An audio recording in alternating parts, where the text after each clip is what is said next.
Chels. I'm Ange. We're Chels&Ang, and we're here to tell you our story. So much for the dramatic entrance. Well, we met in 2016. My age corresponds to the year, so I was 16. I was 12. Wait, was I? I was born 2002. Yeah. So I met her at Bible study in March. Yes, March of 2016. And I found out there was a girl who had tried out for worship team at the same time as me. And then we talked at Bible study, and I realized that that person was her. She used to be a very shy little bean of a person.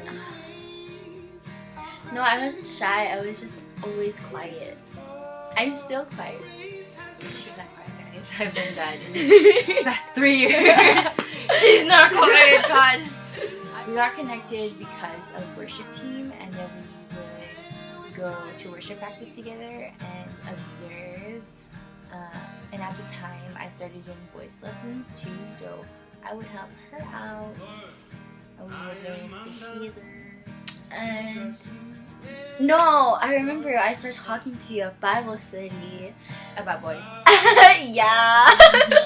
And I had gotten out of an unequal yoked relationship, so I was very passionate about that ministry. I was like, all you young girls, come to mama. But I didn't listen to her because a couple months ago, So we started getting close because of God and boys. yeah, I remember every time after Bible study, the first person I would only talk to was Chelsea, because she's the only person I was comfortable talking to. Everyone was so intimidating. Everyone was I don't know, I just don't want to talk to people. Except for Raul. Yeah. If you're watching this, Raul. Don't include that. Okay, never mind. No, wait, if we're really gonna put that part in? I kind of forgot. 2016. I don't really remember our friendship. I just remember Everything was okay. Yeah. Everything was kind of good. honeymoon phase of the friendship. Which lasted a year. Yeah, it did. It lasted a good year. Mm-hmm. Yeah. I never thought that our honeymoon phase would fade away. I thought we were always gonna be like this. I didn't even know it was a honeymoon phase. Or I never had or before Angelica, I never had any close godly friendships that were so tight knit, sisterhood type. Yeah. Stuff. Yeah. My friendship with people were always so. Well, okay. Keep in mind, I was in middle school, so my friends were not the best. I wasn't the best. I used to be a terrible person. I used to be really quiet in Bible study, but I was fake, because that's not how I was at school. I was a terrible person. I was calling people out at school. Basically, I feel I was a bully. She was. I was a bully. But people shoved her in the trash for it. To be completely honest, I didn't do anything in the friendship. No, not in the bad way. In a good way. To help her grow. Oh, that's what you're talking about. Yeah. Oh, okay. So the problem was growing, I guess, in our friendship was that the different seasons that we were in and things that we were facing and how we were growing at the pace and in God's timing was different from each other. Spiritual maturity was, I guess, In a way different level. yeah, it was, yeah, that. And hers was still kind of milky stages. Read Corinthians. Because I was, keep in mind, I was still 13. She was 13, I was 16. Yeah. Age does play a big yeah, role, definitely. yeah. I struggled with maturity. That 4-year mark was really hard because things that she was struggling with, I couldn't relate to her, and I couldn't offer that kind of empathy that she needed for her to be understood, heard, and seen by me. And so because of that, I was more insensitive to her struggles. What else did we struggle with? I struggled with playing my role as an accountability partner. Oh yeah. Yeah, and that was the biggest thing in our friendship for the longest time. Like, we struggled being accountability partners and best friends at the same time, because I saw her more of as a best friend rather than an accountability partner, and I didn't want to have that sense of like, Oh yeah. yeah, like I didn't want her to like, I don't want to say care, like the way that she cared about me, like. Oh, she didn't want me to care for her. She wanted me to care about her, you know? And that was, so for her, she saw me more as a best friend versus accountability partner. But for me to her, I saw it was more of like accountability than best friend. Yeah. Yeah. And I've always struggled with like keeping my friendships with people, because so many people, and like I've struggled like a lot. It was a lot of my insecurity.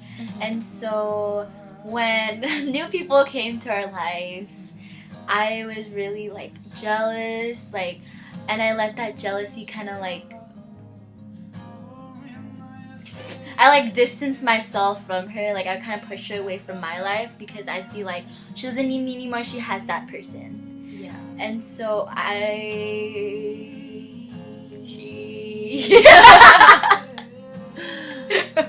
had a lot of reliance on her too as well. Like, I relied on her to help me grow in my walk when that's not how it's supposed to be. Like, sorry, like if you see us like reach out for you, it's because my laptop's like dying or it falls asleep every 2 minutes.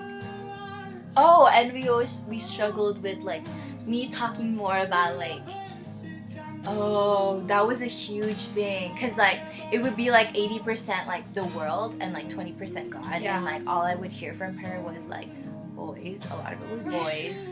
A lot of it was like miscellaneous, like the randomest things in the world. And like that's still like it's true. still relevant, It's still relevant. but we're kind, we're nice people, and we've received the supernatural gifts of God. Yeah. And yeah, of course, mainly his love too, but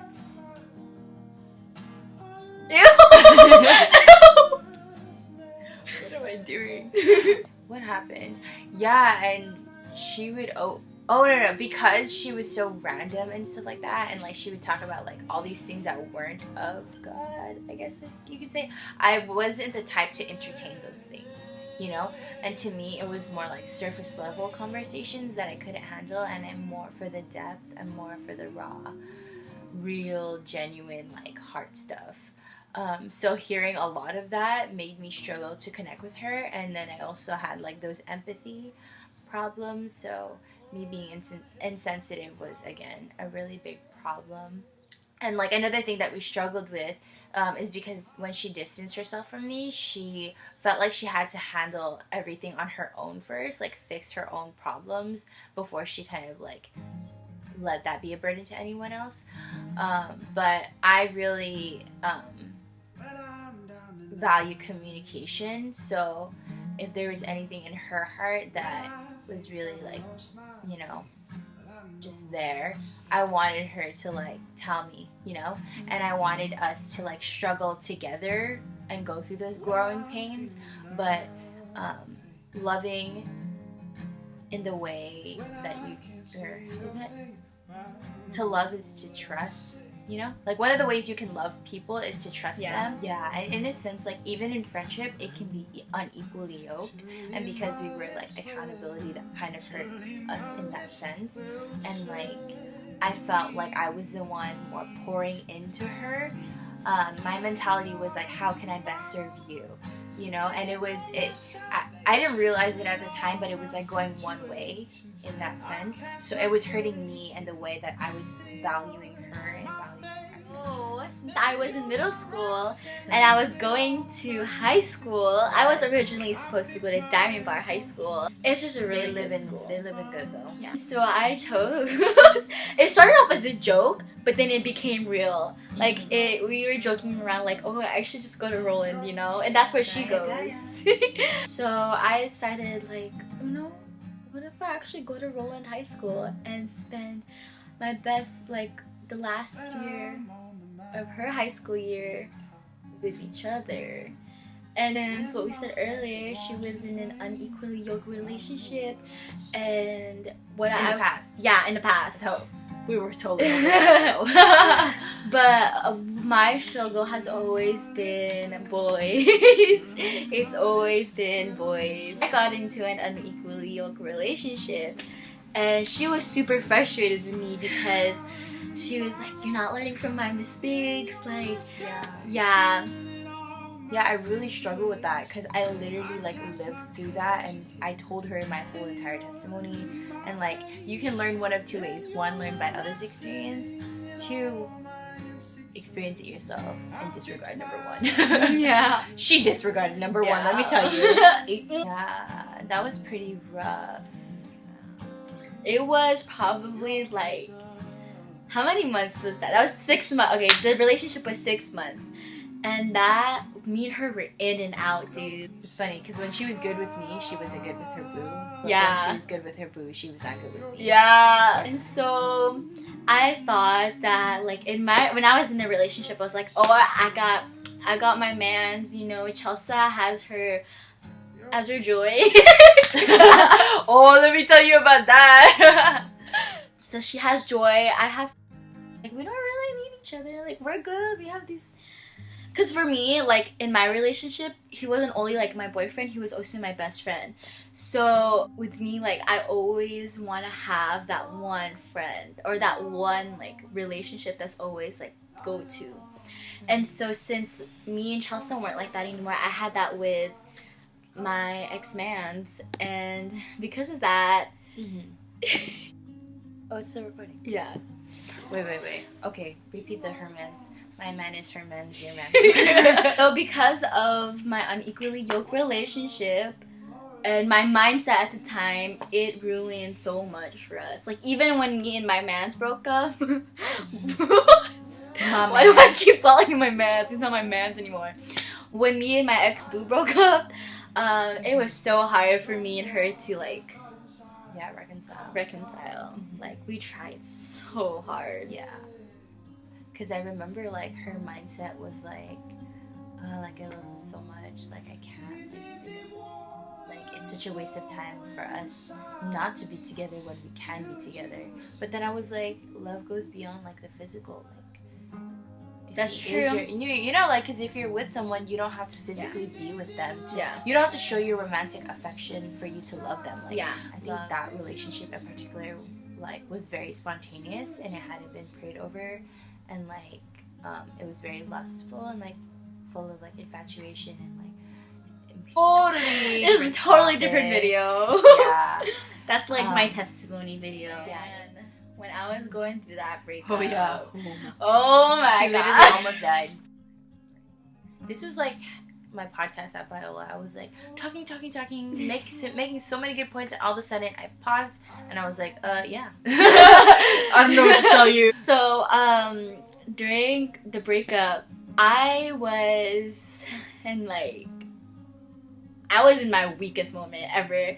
And so during that time, I didn't want to be alone. I would always hang out with Chelsea. I'd always be with her at Joy. And I'd cry a lot, and I'd talk about that person all the time, to the point where they got so exhausted because it's like, I'm not doing anything to help myself at all. Yeah, I remember me and Joy would kind of like switch off too. Mm-hmm. Yeah, kind of like, who's gonna handle her now? Yeah, like, I'm not hard to handle. Like, yeah. So kind of after our falling out with her whole deal with her relationship, I thought the best way I could love her was to keep our friendship together. Because God seemed to always do that. Like, because we were built on His love, He would always be the one who brought us back together.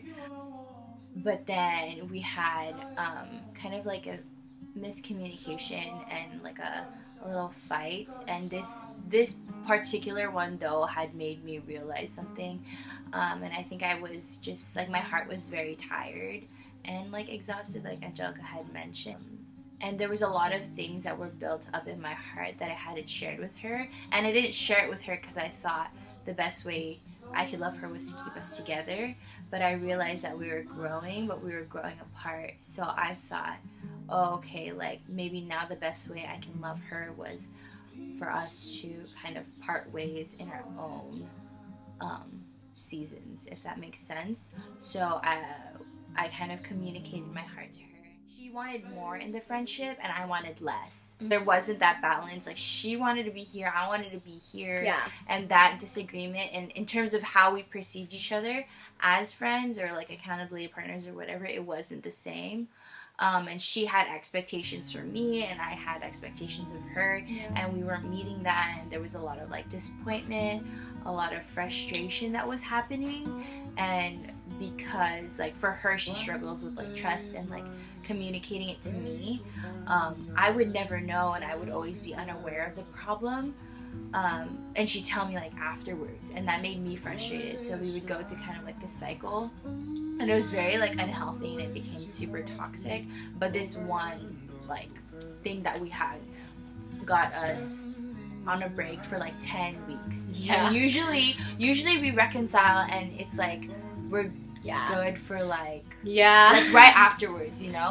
But I remember I was like so hurt. Like it was worse than a breakup. It was worse than my breakup with my ex-boyfriend. Like, I was crying every single day. She literally like almost died. Yeah. And like, but next video.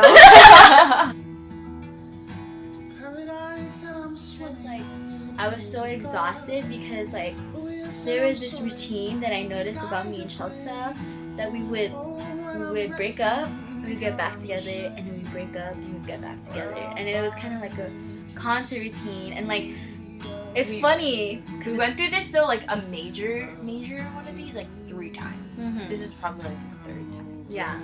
And so there was this routine that we did, and it's still happening till this day. Be our prayer warriors. Pray for our friendship, guys. So what would happen is we would fight, make up, and then after that we'd get on this kick of like inspiration together. So we usually like one, I don't know if you know Eli, we started a whole page on Eli. He's this godly Jesus loving bear that I carry around at school like every day, and I use him to evangelize and share God's love to people.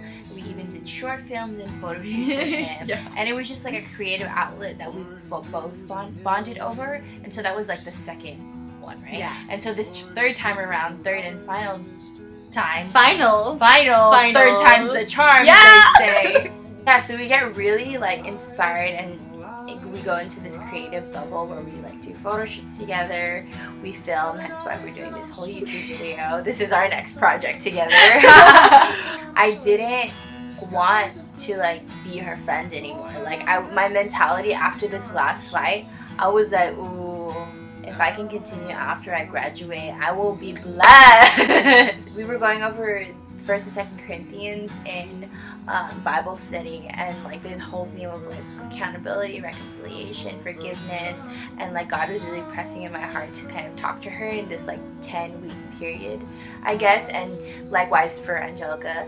And there was this one particular day we were finishing 2 Corinthians 13, the last book, and afterwards, after like the whole message and whatnot, did prayer and encouragement for each other. But I was standing there alone kind of watching everyone, and then Angelica had walked up to me. For some reason, like that day, like when I walked in like the room that we were gonna like do Bible study, and I was like, something's gonna happen with me and Chelsea today. Like I knew like God wanted me to do something with me and Chelsea, and I didn't want to because when I still had some bitterness and some anger towards her, to the point where her presence would annoy me. Like her being in a room with me would piss me off, because it's like I had this mindset that she's such a selfish person. Like, why would she do this? Like, how can she throw away this friendship? That like, how can she cut me out of her life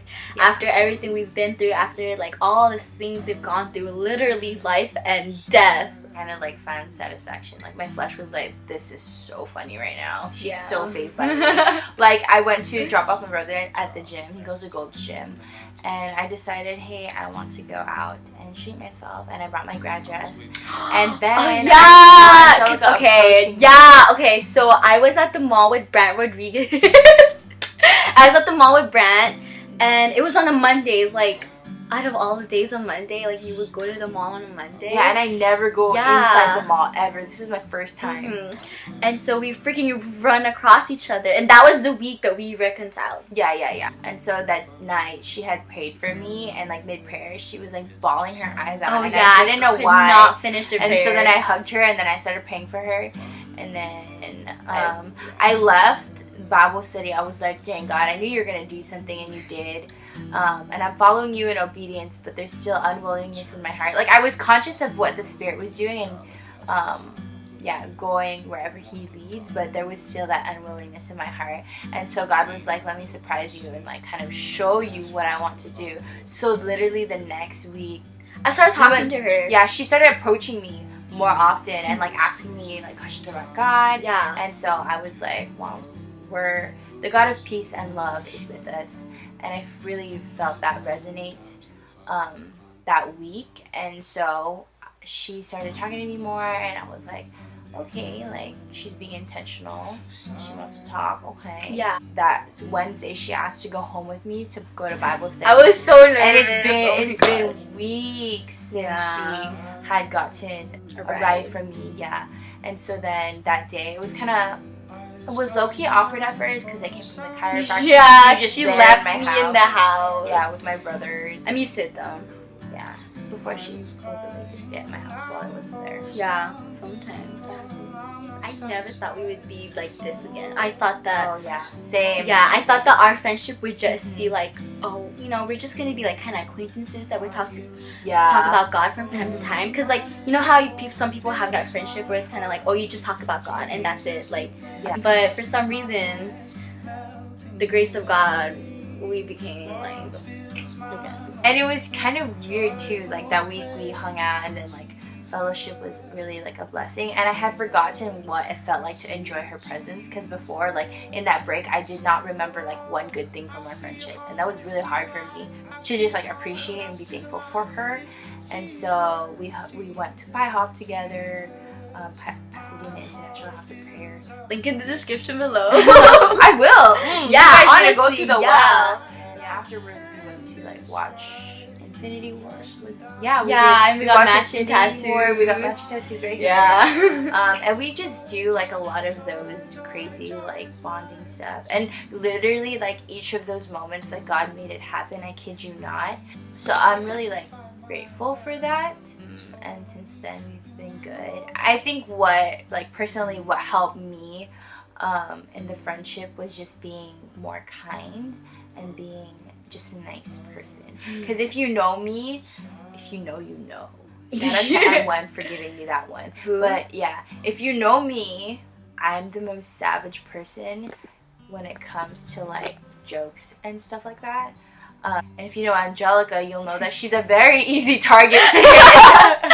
You just have that effect on people. That has helped me give grace. Grace is a huge thing. Just being nice, being kind. And seeing her as Jesus does. Yeah. That's like a really big thing that I feel like people don't see. Is like when you see Angelica, you don't see her, you see Jesus. He comes before like that person, or comes before her to me in that sense, then it's good. Because then you learn like the eternal value, and you learn how to like cherish and embrace them. Yeah, what helped me was letting go and a lot of forgiveness. Like all the things that happened in our friendship, it was like, so I had these insecurities, right? Like these insecurities, people leaving me and all these things, and she did all of those things to hit on my insecurity, and so that formed so much hatred, and like it took so much prayer, it took so much seeking to completely forgive her. I want to emphasize, like, when you do take a break from someone, to be very prayerful and productive in that time. The conversation. Oh, dude, I was good. Yeah, I was really mature. Shout out to your future SLP if you guys need sessions. I'm always here to hear you out. Future therapist, psychiatrist. Yeah, but I did truly believe in my heart that it was not God's plan for me and her friendship to like depart from each other like completely for the rest of our lives. There might come a season where it's like God doesn't want us to be together anymore, where we need to have our separate ways, and that's okay. Like, because of that separation of me and her, I learned to be more independent with my walk with God. Me and her we would talk every single day. We'd be on the phone.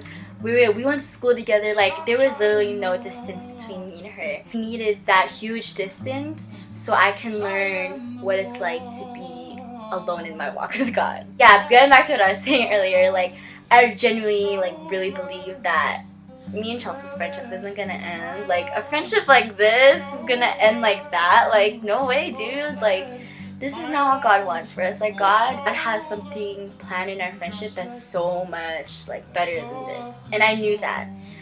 But you know, so the worldliness in me was still really like better. I don't really remember what I said during my confrontation with her. I do remember it was good. It was really funny because like Bible study was like about confrontation, and she had sat like very close to me, and like she had asked a specific question about confrontation, like what if the person you want to confront doesn't want to be confronted to, and like different people in Bible study were like, who is she talking about? I was actually talking about two people. You and no, but yeah, it's really hot. Can you turn it on? Have I ever told you? I'm not really sure. I've told Joy this. Joy, if you're watching this. Oh, I feel your butt cheeks. She's not wearing pants. Is it sweaty? Low key. I've faced like so much comparison towards her. Okay, because if you know us, people are always like, "Oh my gosh, twin sisters." Because literally, someone walked up to us and they were like, "Oh my gosh, twins!" Yeah, I was like, personality. Basically, we kind of look alike. Do we? You tell us. If you know Chelsea, she is a woman of God, and I don't know. I feel like this is the first time you're hearing this. I'm a viewer too. So I faced a lot of like insecurity with myself because I wasn't confident in myself in my walk with God and everything in general. Here's Chelsea. She's already in youth corps. She's leading worship. She's leading Bible study. She's like such a confident woman of God. I felt so insecure with myself because I was like, oh my gosh, we literally started at the same pace, like with worship team and everything, and like here am I and here are you. Like, this is me, this is her, and I was so jealous. It would literally affect the way I would see her and the way I would like talk to her. I would hold myself back a lot because I'd be like, oh, this isn't good enough for her. I would always compare myself to her, and I faced so much jealousy. And even when I liked this guy, I was afraid that he was gonna start liking her too. Do you remember that? Yeah. Yeah. Oh. Yeah. We're talking about the same person. Yeah. It started off small with that like guy that I liked, and it kept growing bigger and bigger because I wasn't my own person. Because I thought that like being myself is not good enough for God. Like, I have to be someone like Chelsea to be accepted in Christ's arms. And so that was something I had to learn how to like kind of grow from, to be learning how to be my own person, learning to be Angelica, not Angelica and Chelsea. Since she played such a huge part of my life, she was literally like half of me. But God showed me so much like of myself, love myself as the person that I am, as the person He created me to be. And because of that, like, my confidence grew, my love for God grew, my relationship with God grew, my relationship with her grew. Like, I also just learned that out right now. How do you feel? And there's things like that where you should talk about it with your best friend, you know, your sister, your brother, whoever it is. It's so important, so important to be transparent and trust each other in whatever you're going through. But yeah, we're here to encourage you no matter what age, no matter what color, no matter I don't know, maturity, height, weight, eyebrows, nose, eyes, again, pimples, lips, fingers, school, status, toenails, whatever it is. God loves God you. loves you. We loves you. We love you. Yeah. I don't know. This was something super spontaneous. We hope that this encourages you. It's really just to bless you with our testimony. Hopefully it encourages you in some way, some form. I don't know. If it does, let us know. We'd love to hear about you guys too. If this discouraged you, I'm sorry. There's nothing we can do about it. I think I'm like a pretty funny person.